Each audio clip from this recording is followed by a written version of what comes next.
The clash began like so many others in the Senate chamber. Warren with her fiery notes stacked high, Kennedy leaning back with that familiar Southern drawl and steady gaze. She lectured, he listened. She pressed, he waited. But when the back and forth seemed endless, Kennedy leaned forward, cleared his throat, and dropped a single question. One question. And in that instant, the debate stopped cold. Warren froze. The panel hushed, and the room knew this wasn't just another exchange. This was the end of it. Stay with us, and don't forget to subscribe, because this is one showdown you won't forget. The chamber looked routine. The silence inside knew better. The Senate chamber buzzed with the usual mixture of formality and fatigue. Papers rustled. Staffers whispered in corners. The chairman droned through the agenda in the dry cadence of procedure. On the surface, this was just another oversight hearing, one of dozens scheduled that month. Elizabeth Warren entered with a stack of binders, color-tabbed, flagged, overflowing with notes. She was a professor by nature, a prosecutor by instinct, and her intent was clear. This was her stage, and she was ready to lecture it into submission. Her eyes flicked across the dais, scanning, measuring, anticipating. Across the chamber sat John Kennedy, not slouched, not inattentive, simply still. A legal pad rested before him, mostly blank save for a few lines scrawled in his messy hand. His glasses sat low on his nose, his hands folded neatly. To most, he looked like he was waiting out the clock. To those who knew him, he looked like he was waiting for his moment. The cameras panned back and forth, catching the contrast. Warren flipping furiously through notes, lips moving silently as she rehearsed lines. Kennedy unmoving, expression unreadable, his silence a kind of preparation. The chairman gave the floor to Warren first. She leaned in, her voice sharp and unwavering. This chamber cannot continue to excuse corruption hiding behind technical language. We cannot keep giving power to those who abuse the system. Senator Kennedy may laugh, others may smirk, but the facts remain. And today, I intend to put them on record. The gallery stirred, reporters perked up, pens scratching furiously. The line wasn't subtle, it was aimed. Kennedy did not laugh, he did not smirk. He only adjusted his glasses, eyes never leaving Warren as she continued. For too long, this body has tolerated loopholes that allow billionaires to pay less in taxes than firefighters. It has allowed corporations to buy influence while telling the American people to tighten their belts. And let me be clear, I am not afraid to call it what it is. Corruption, plain and simple. Her words bounced hard against the marble, deliberate, fiery, rehearsed. Supporters in the gallery nodded. Allies on the dais murmured agreement. But through it all, Kennedy's stillness became more pronounced. He didn't interrupt. He didn't shuffle papers. He didn't even glance down. He simply watched, his pen resting just above the pad, as if one line was already written in his head. Waiting. A reporter whispered to his colleague, "She's unloading everything." He hasn't even moved yet. The reply came quick. That's Kennedy. He doesn't need a speech, he needs a sentence, and so, while Warren's stack of notes towered over her desk, Kennedy's silence towered over the chamber. Her words filled the chamber. His silence made them heavier. Elizabeth Warren's voice quickened, each line delivered like a prosecutor before a jury. Senator Kennedy, perhaps you think this is amusing. Perhaps you think defending these billionaires makes you clever. But I promise you, the American people are not laughing. The cameras cut to Kennedy. He hadn't smiled once, he didn't flinch. He simply blinked once slow and shifted his pen a fraction of an inch across the pad. The optics were brutal. Warren fighting with fire, Kennedy answering with stillness. Warren pressed on. She lifted a page from her binder, shaking it slightly as she read. In the past 5 years, 20 corporations have avoided paying federal taxes while funneling millions into lobbying efforts. Senator Kennedy, you've accepted campaign contributions from at least 7 of them. Would you care to explain that? Gasps rippled faintly through the gallery. Reporters' heads snapped up, pens flying across paper. Huckabee smirked from the back row. Tuberville whispered something to his aide, both grinning. This was the showdown they had hoped for. Warren cornering Kennedy, cameras rolling, the internet waiting. Kennedy did not respond. He tapped his pen once, then let it rest. Warren's eyebrows arched, irritation flashing across her face. No answer, Senator? That's what the American people are tired of. Silence when accountability is demanded. Evasion when responsibility is on the line. You may hide behind your folksy quips on television. But here, under oath, the facts remain. The chamber buzzed with murmurs. Reporters whispered fiercely, "She's building momentum." Another replied, "He's just letting her dig." Watch Warren flip to another page. And it's not just campaign contributions. Your record shows repeated votes against stricter oversight for Wall Street, against regulations that would have prevented the very crises working families paid for. Tell me, Senator, is that values? Or is that corruption by another name? Her voice rose. She leaned forward, jabbing her finger toward him. Binder pages splayed across the desk like evidence in a trial. Kennedy lifted his chin slightly. His glasses caught the light. Still no words. The silence was unbearable now, stretching long enough that even the chairman shifted in his seat, tapping his gavel lightly as though to remind the chamber of order. But Warren was undeterred. The American people deserve answers. They deserve to know why you protect the powerful while leaving them behind. So I will ask again, who are you really fighting for, Senator Kennedy? Them or the people you swore an oath to serve?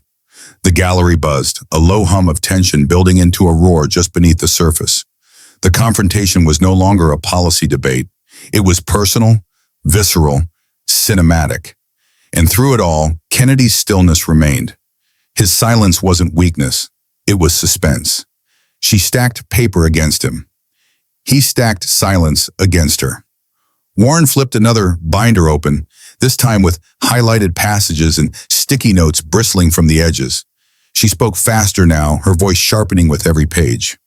Senator Kennedy, you voted against the 2010 amendment on bank regulation. After receiving donations from the very firms that profited, you opposed stricter penalties for insider trading in 2012, and you stood with lobbyists in blocking consumer protections in 2016. These are not isolated incidents. This is a record. Your record. Gasps rustled through the gallery. Reporters scribbled furiously, some underlining her words, others whispering, "She's laying a trap." Cameras zoomed tight on Kennedy, capturing the stillness of a man being cornered on live television. But Kennedy didn't blink. He scribbled something on his notepad, just 2 words, then set the pen down again. He didn't even glance at Warren's binders, and that made it worse. The contrast was almost theatrical. Her desk drowning in paper, his desk empty, but for one yellow page. Warren pushed harder. These are facts, Senator. Documented votes, documented donations. Do you deny them? Will you finally admit that your brand of folksy charm is nothing more than a mask for corruption? The word corruption echoed in my. Tuberville smirked wider. AOC shook her head, muttering under her breath. Even the chairman's gavel tap couldn't break the charged silence. Kennedy finally moved. He adjusted his glasses, leaned forward an inch, and spoke in a drawl so calm it felt like a crack in the storm. Senator Warren, I don't deny my record, but you might want to check yours before you climb too high on that soapbox. The gallery stirred. Warren froze for a fraction of a second, then leaned back in, bristling. My record? Don't try to deflect. This is about you. Kennedy let the pause hang, then slid a single paper across the desk. Not a stack, not a binder, just one sheet. The clerk picked it up, placed it on the projector. The screen flickered to life. It was a quote from Warren herself, 2005, in a magazine interview before she entered politics. I worry about over-regulating markets to the point where innovation dies. Sometimes big companies need room to maneuver. The chamber erupted. Gasps, whispers, pen scratching. Reporters shouted questions at each other in disbelief. That's her quote? On record? Warren's eyes widened, her hand tightening on the binder. That was taken out of context. Kennedy leaned forward, his voice steady, each word deliberate. Context or not, Senator, you called me a defender of the powerful. But those are your words defending them, not mine. The silence that followed wasn't ordinary. It was the silence of contradiction, of the ground beneath Warren's argument cracking. Her binders towered, His calm started to tilt the room. The moment Kennedy's projector screen lit up with Warren's own words, the chamber shifted. Reporters leaned forward, pens frozen in midair. The gallery murmured in disbelief, whispers rippling like electricity across the room. Elizabeth Warren tried to seize control. She leaned forward, binder open, voice sharp. "Senator Kennedy, if you are going to quote me, at least quote me in context." That remark was from a larger conversation about balancing regulation with growth. To suggest otherwise is misleading. Kennedy didn't flinch. He folded his hands over his yellow legal pad and simply replied, "Then why were you comfortable saying it at all?" The room tightened. The question hung in the air like a weight. It wasn't a shouting match. It wasn't a fiery retort. It was the quiet precision of a scalpel. Warren pressed harder, her voice rising. "I have spent my career fighting for consumers, holding Wall Street accountable, and pushing back against the very forces you've enabled. My record speaks louder than one cherry-picked sentence." She thumped her binder with her palm for emphasis. The sound echoed across the marble walls, but it felt hollow because the image on the screen still lingered. Her words, black and white, undeniable. Reporters scribbled furiously now. Warren pushes back, but Kennedy's calm lands harder. A journalist whispered, "She looks rattled." He hasn't even raised his voice. Kennedy adjusted his glasses again and leaned into the mic. "Senator Warren, I'm not here to lecture. I'm here to listen. But if your words back then don't mean what they say, why should the people believe your words today?" Gasps shot through the gallery. Aides traded nervous looks. Even members of her own party glanced sideways, uneasy. The attack had been subtle, surgical, but devastating. Warren exhaled sharply, flipping another page, but her rhythm was broken. Her sentences ran longer, faster, her passion turning into urgency. She gestured broadly with her hands, trying to reclaim the fire. But Kennedy didn't give her a flame to fight. He gave her silence. Silence that made every extra word sound like overcompensation. The chairman tapped his gavel once, reminding both sides of decorum, but decorum was already gone. The chamber wasn't neutral anymore. It was turning. A reporter murmured, "She had the room. Now he does," and through it all, Kennedy sat steady, his calm presence now heavier than her binders, heavier than her fury, heavier than the marble itself. One chamber heard it once. The nation replayed it millions of times. By the time the gavel struck for recess, the first clip was already loose in the wild. A junior staffer's shaky live stream cut into Twitter with the caption, "Warren cornered Kennedy." Then he asked one question. In less than 20 minutes, it hit 500,000 views. TikTok stitched it instantly.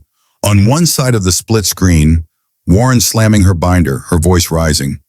On the other, Kennedy leaning forward, glasses low, asking calmly, "Then why were you comfortable saying it at all?" The edits flooded in, dramatic strings, slowed replays, captions in bold. The question that ended it.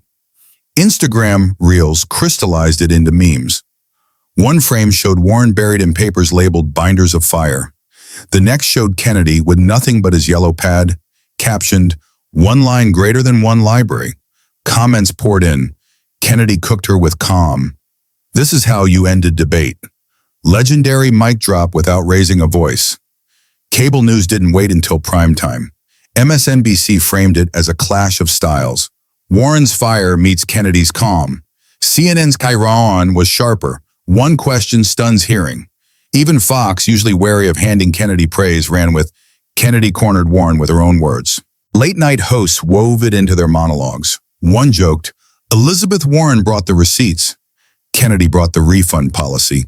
The audience erupted, but the humor only underlined the seriousness. The optics were devastating. Podcasts rushed out emergency episodes. One titled it, "The Binders versus." The Question Talk radio debated whether Kennedy's move was brilliant or cheap, but even callers who despised him admitted it was surgical.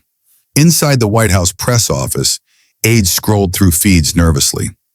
A senior advisor muttered, "This isn't about substance anymore. It's optics," and he won optics. Meanwhile, on campuses and in coffee shops, younger voters replayed the clip, mouthing Kennedy's line in disbelief. "Then why were you comfortable saying it at all?" For them, it wasn't policy, it was power. One man's calm line dismantling another's entire performance. And Warren? She stayed silent online. No tweets, no rebuttals, no clarifications. Because sometimes the silence after a viral moment says more than any statement could. The binders closed. The faces stayed open. When the committee reconvened, the energy was gone. The buzz that had fueled Warren's fiery delivery had fizzled into uneasy silence.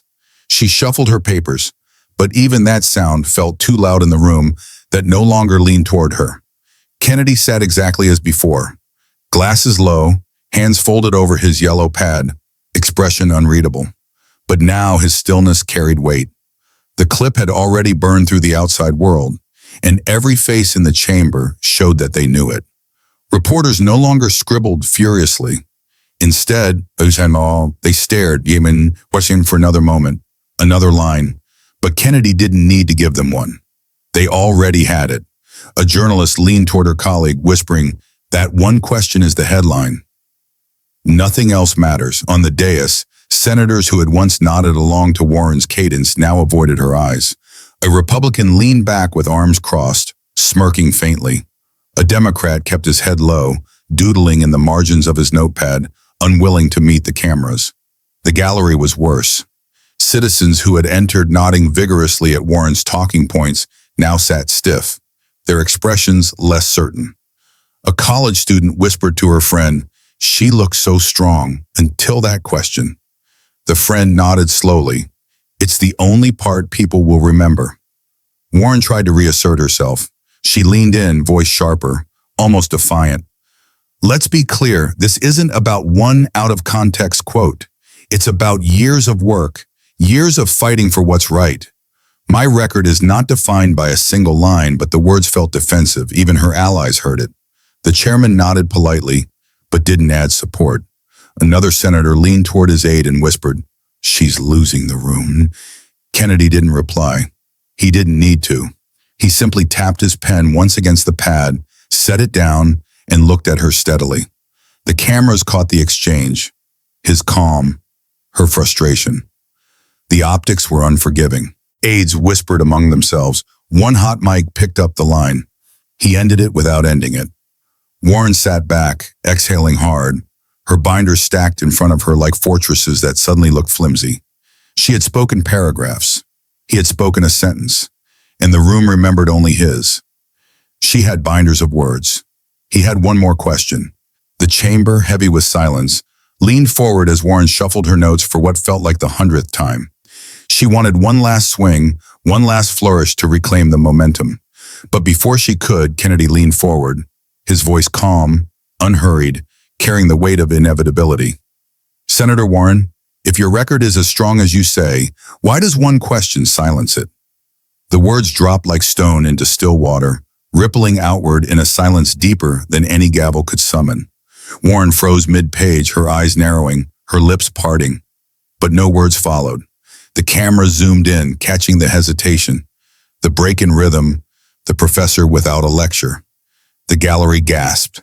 A reporter scribbled furiously. The question that ended it, literally. Another simply whispered, "That's it." That's the clip Warren tried to recover, inhaling sharply, but Kennedy leaned back, folding his hands, refusing to add a syllable. His silence was the exclamation point. The optics were devastating. Her binders, her fury, her stacks of words, all dismantled by a single calm question. The chairman, sensing the gravity, adjourned with a single gavel strike. But the echo wasn't his. It was Kennedy's line, replaying in every ear, already writing its way across headlines. Warren gathered her binders, her expression tight, her jaw set, but the story was already out of her hands. Kennedy stood slowly, adjusted his glasses, and walked out without a word. He didn't need to stay. The room and the silence belonged to him now. Was Senator Kennedy right to silence Elizabeth Warren with just one question? Or did he go too far? Tell me in the comments. Don't forget to hit subscribe, because the next clash will be even bigger.